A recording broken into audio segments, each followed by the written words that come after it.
tema de hoje é: você sabe a diferença entre causas impeditivas e causas suspensivas? É uma pergunta que me mandaram aqui que eu vou responder, achei o tema interessante.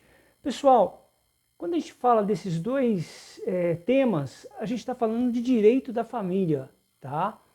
E é o artigo 1521 do Código Civil e 1523, que fala das causas suspensivas. Pessoal, esse tema está dentro do direito da família, ou direitos das famílias. Você sabe a diferença desses dois termos? Quando a gente fala direito da família, ele é um conjunto de normas jurídicas que regula a relação das famílias, porém mais restrito, mais conservador.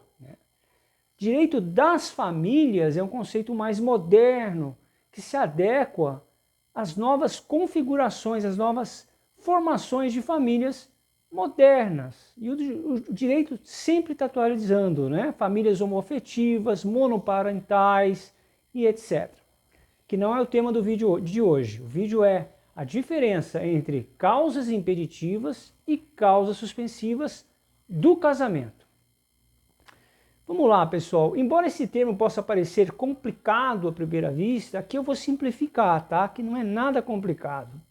Eles desempenham um papel fundamental na proteção das estruturas familiares e na garantia que o casamento, que é uma instituição tão importante, seja celebrado de forma adequada e de acordo com o ordenamento jurídico, né? Vamos explicar cada uma dessas causas em detalhes, utilizando exemplos práticos, exemplos simples, para facilitar a compreensão, tá? Vamos lá. Causas impeditivas, pessoal. Artigo 1521 do nosso Código Civil brasileiro. Começa com não pode. Né? Vamos começar pelas causas impeditivas, quando a gente começa a falar sobre esse tema, que são aquelas situações em que o casamento não pode acontecer de forma alguma. Então você percebe que nesse artigo, que eu não estou aqui com o Código Civil, mas que eu me lembro é que não pode ocorrer o casamento nessas circunstâncias. Se a pessoa, aí a gente pode dar exemplos, mas antes eu quero fazer só uma introdução, que se a pessoa envolvida tentar casar, apesar de uma dessas causas que contém no artigo 1521 do Código Civil, o casamento será considerado nulo, tá? Ou seja, é como se ele nunca tivesse existido. Então é um artigo muito objetivo, segue o princípio da taxatividade, né? As leis devem ser claras, objetivas. Ele é um artigo extremamente objetivo, não vou ficar lendo aqui, você lê aí, 1521, para não ficar um vídeo muito comprido. Esse tipo de causa é rígida e visa proteger valores fundamentais, como a ordem pública, tem o princípio da ordem pública, o princípio da moralidade e etc. E da estrutura familiar como um todo, né? Incesto, pessoal, ele é uma causa impeditiva. O que é o incesto? Um exemplo clássico de causa impeditiva é o casamento entre parentes próximos, como um irmão casar com outro irmão. Seu casamento é uma causa impeditiva, né? Um filho, uma filha casar com um pai, né? Aí você fala, mas isso é impossível. Há casos, viu, pessoal? Há casos, né? Um sobrinho casar com uma tia. Não vai ocorrer esse casamento, ele vai ser considerado nulo, tá? E uma pessoa casada que tenta contrair novo matrimônio enquanto o seu casamento anterior ainda é válido, é outra causa impeditiva. Estará cometendo se a pessoa for casada e tentar casar novamente, sem desfazer o casamento anterior, sem ter um divórcio, é um ato nulo, né? Isso, pessoal, aí você fala, por que existem essas causas impeditivas? É para proteger a monogamia, o princípio da monogamia, que é o princípio basilar do nosso direito de família brasileiro. Cultura árabe, indiana, essas outras culturas, não vem ao caso aqui. A gente está focado no direito brasileiro, no nosso Código Civil brasileiro, que está próximo de sofrer algumas alterações, mas não nesse sentido, tá, pessoal? Vai ser repaginado aí, está até no comando do Tartucci, tá? O grande doutrinador. Vínculo de adoção, pessoal, o terceiro tópico aí de causas impeditivas. Outra situação que é o casamento entre adotantes e adotado. A pessoa vai lá e adota uma criança, uma menina, e esse senhor que adotou essa menina, quando ela cresceu, ele quer casar com ela. É nulo, tá, pessoal? Por isso que fala entre adotante e adotado, entre o adotado e os filhos do adotante. É uma regra. Embora a adoção crie um vínculo jurídico que se assemelhe a parentesco biológico, ele ainda assim constitui uma causa impeditiva para o casamento, visando evitar situações que possam perturbar a ordem pública e emocional, que entra em valores morais. A gente sempre fala, não, mas tem que separar o direito da moral. Isso aí é utopia, pessoal. O direito está muito vinculado à moralidade, né? Em certas leis que regem o ordenamento jurídico, principalmente o direito civil. Um pai casar com uma filha é uma aberração moral para a sociedade, né? Então, essa coisa talvez quando você começa um curso de direito, você saber diferenciar direito e moral é importante, né? Mas depois você vai ter que renunciar a isso e vai perceber que muitas leis são feitas embasadas em preceitos culturais e morais, tá bom? Agora, pessoal, as causas impeditivas são, portanto, barreiras absolutas ao casamento, né? E sua transgressão, se a pessoa desobedecer essa norma, resulta em nulidade.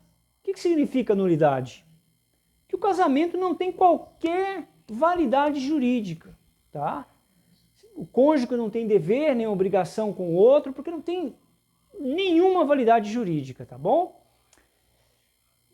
Isso tem um peso, né? Herança, sucessão, obrigações, entre todas aquelas matérias que envolvem o princípio da afetividade, da dignidade da pessoa humana, da solidariedade familiar. Não existe nada disso se tiver uma causa impeditiva. Agora vamos para causas suspensivas. A gente vai mudar o verbo. Enquanto o verbo lá era imperativo e falava não pode, aqui já vai mudar o contexto. Vai falar não deve. Muda o contexto. É possível. Tá? Só que existem condições. E é isso que a gente vai analisar aqui. Nas causas suspensivas são aquelas situações em que o casamento não deve ocorrer, mas se ocorrer, ele ainda será considerado válido. Eu vou explicar, calma. No entanto, casar-se nessas condições pode acarretar algumas consequências, especialmente no que diz respeito à administração dos bens e os direitos sucessórios, é isso. Às vezes a gente enrola um pouquinho nas palavras aqui, mas tudo bem. Vou dar um exemplo aqui simples, tá, pessoal? O primeiro que vier na minha cabeça aqui. A espera de 10 meses da viúva.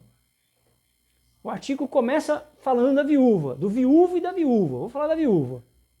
Um exemplo comum é o caso de uma viúva que deseja se casar novamente, mas ainda não completou o prazo de 10 meses após o falecimento do cônjuge anterior.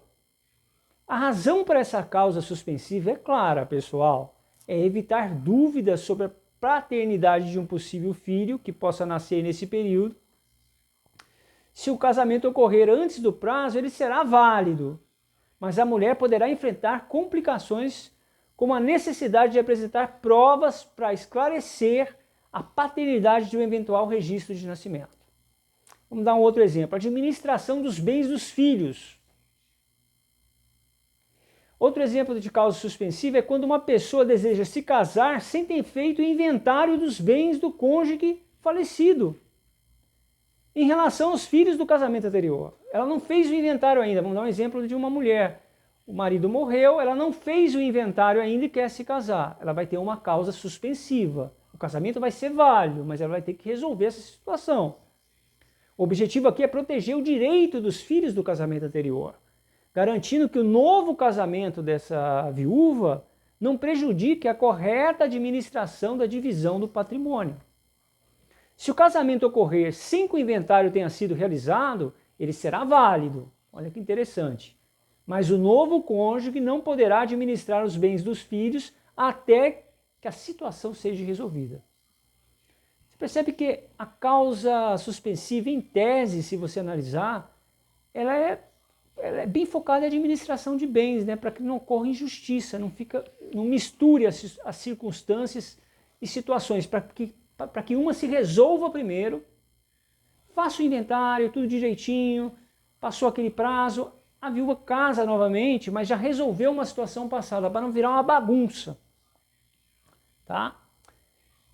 Terceiro, eu falei viúva, mas é viúva mesmo, né? Porque a gente está falando de causa suspensiva. Mas também a gente tem que lembrar do tutor e curador, pessoal. Interessante é aquela que impede que um tutor ou curador se case com a pessoa sob a tutela ou curatela, sem que as contas da administração tenham sido previamente aprovadas. Isso visa evitar conflito de interesse, que isso é um tema muito discutido no direito, e proteger a pessoa que está sob a tutela ou curatela. Se o tutor ou curador decidir casar antes da aprovação das contas, o casamento será válido, mas ele poderá enfrentar sanções ou restrições nas administrações dos bens. Entendeu? A causa suspensiva, ela não impede o casamento é válido, mas vai ter sanções que a pessoa vai ter que resolver, entendeu? Ele vai enfrentar sanções e restrições, por isso que fala que causas impeditivas, tá? Suspensiva, desculpa, impeditiva é quando não pode, suspensiva é quando não deve. O casamento é válido, mas tem que resolver questões como administrações de bens e regularizações de contas, no caso de tutor ou curador. Comparando as consequências jurídicas, pessoal, acho importante, eu fiz um resumo aqui, as consequências jurídicas de cada uma, tá? Enquanto as causas impeditivas resultam na nulidade absoluta, já do casamento, que é o tema em questão, né? O casamento nunca será considerado válido numa nulidade absoluta. Nas causas suspensivas, trazem restrições ou complicações, mas não anulam o casamento. Essa é a diferença quando a gente fala de consequências jurídicas. Essa distinção é crucial para entender a diferença na abordagem, na leitura do Código, na interpretação do Código Civil. Por exemplo, um casamento nulo devido à causa impeditiva não gera efeitos jurídicos. Desde o início, é nulo, né? Tem uma nulidade absoluta. O que significa que não há direitos e deveres entre os cônjuges e também não há reconhecimento de filhos nascidos dessa união como filhos legítimos. Já um casamento válido sob uma causa suspensiva pode gerar todos os efeitos típicos de um casamento, mas com algumas restrições legais. Fazendo até uma errata aqui, né? Que no começo do vídeo eu falo que o casamento com causa impeditiva ele não gera efeito jurídico, é fato, isso é fato. Mas existe sim direitos e deveres entre os cônjuges, tá, pessoal? Já nas causas suspensivas, voltando ao tema, existem restrições legais até que as causas suspensivas sejam resolvidas, como impedimento de administrar certos bens ou a necessidade de esclarecimento de situações específicas. Qual que é o impacto disso no direito das famílias, que é o termo que eu gosto mais de usar? Essa distinção tem um impacto significativo no direito das famílias, pois mostram como o legislador busca equilibrar o respeito à autonomia pessoal, como proteger os interesses dos envolvidos, o interesse de ordem pública, o interesse dos filhos, tá? Isso é muito importante na nossa Constituição Federal, ao reconhecer que certas situações exigem um cuidado especial, tá? Mas não ao ponto de anular completamente o casamento, mas estabelecer uma proteção flexível e adaptada às realidades das famílias modernas. Por isso que eu falo direitos das famílias, tá bom? Concluindo, pessoal, nessa análise detalhada das diferenças das causas impeditivas e causas suspensivas para o casamento, é importante entender a distinção, tá? Que enquanto uma não pode, a outra não deve. Enquanto uma existe uma nulidade absoluta, a outra existe uma nulidade relativa, vamos falar assim, porque o casamento é válido, mas a pessoa terá que resolver essas causas suspensivas. Até o próximo vídeo, pessoal.